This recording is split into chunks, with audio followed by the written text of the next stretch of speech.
మీ business ఏదైనా మీ ఊర్లో promotion చేయాలంటే అది సుమన్ టీవీతోనే సాధ్యం. ఇప్పుడే సంప్రదించండి.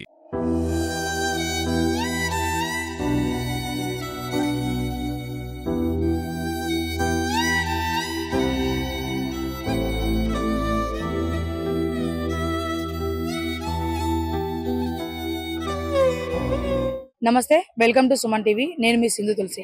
ప్రస్తుతం కడప నగరంలో రిమ్స్ పోలీస్ స్టేషన్ పరిధిలో ఉన్నటువంటి రామకృష్ణనగర్ కాలనీకి సంబంధించినటువంటి చిన్నం జాహ్నవి గత మార్నింగ్ 10:30 ప్రాంతంలో తను సూసైడ్ చేసుకోవడం అయితే జరిగింది. అసలు ఆ అమ్మాయి అంత చిన్న వయసులో సూసైడ్ చేసుకోవడం అనేది ఎంతో బాధాకరమైన విషయమే.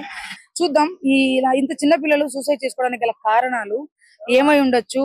ఒకటి, స్కూల్లో ప్రెజర్ అవుతుందా, లేకపోతే తల్లిదండ్రుల పెంపకం సరిలేదా, లేకపోతే ఏంటి దానికి గల కారణాలు ఏమిటి అనేది తెలుసుకునే ప్రయత్నం అయితే చేద్దాం. వాళ్ళ తల్లిదండ్రులు పాపని బాగా చూసుకుంటారు మేడం. వాళ్ళ అమ్మమ్మ తాతయ్య పాప అంటే చాలా ఇష్టం, బాగా చూసుకుంటారు. వాళ్ళ అమ్మ నాన్న లేడు మేడం. వాళ్ళ అమ్మ మాకు జాయిన్ అయినప్పటి నుంచి వాళ్ళ మమ్మీ ఉంది. వాళ్ళ అమ్మ షాప్ కి వెళ్తుంది. వాళ్ళ తాతయ్య వాళ్ళ అమ్మమ్మ ఇంట్లో ఉంటారు. ప్రస్తుతానికి ఆ పాప ఏం చదువుతుందండి? పాప 10th అయిపోయింది మేడం. వాళ్ళ తాతయ్య వాళ్ళ అమ్మమ్మ, వాళ్ళ తమ్ముడు, వాళ్ళ మమ్మీ. వాళ్ళ కుటుంబంలో ఏం సమస్యలు లేవా? ఏం సమస్యలు లేవు మేడం. మాకు చెప్పండి, పాప పైన ఎట్లా చనిపోయింది, అసలు మీరు ఎట్లా గుర్తించారు?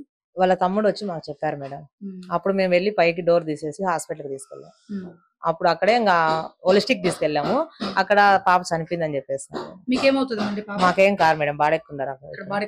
ఎంతకాలం అవుతుంది? 3 నెలలు అయింది మేడం. 3 నెలలు వచ్చింది. ఇది మీదేనా సొంత? మామూలుగా పాప మీతో ఎప్పుడన్నా మాట్లాడడం కానీ అట్లా ఏం లేదు మేడం.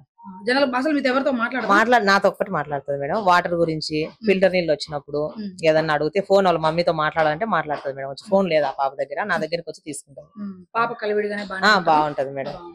మీకేం ఆ రోజు చనిపోయే రోజు మీకేం డౌట్ అనిపించింది? ఏం డౌట్ అనిపించలేదు మేడం. అర్ధగంట ముందు కూడా కిందికి వచ్చింది మేడం. వచ్చి వాటర్ తీసుకుంది. డబ్బులు లేదంటే నేనే ఇచ్చిన మేడం. తీసుకుని పైకి వెళ్ళింది. ఇంకా డోర్ వేసుకున్నారు. ఇంకా అంతే మేడం.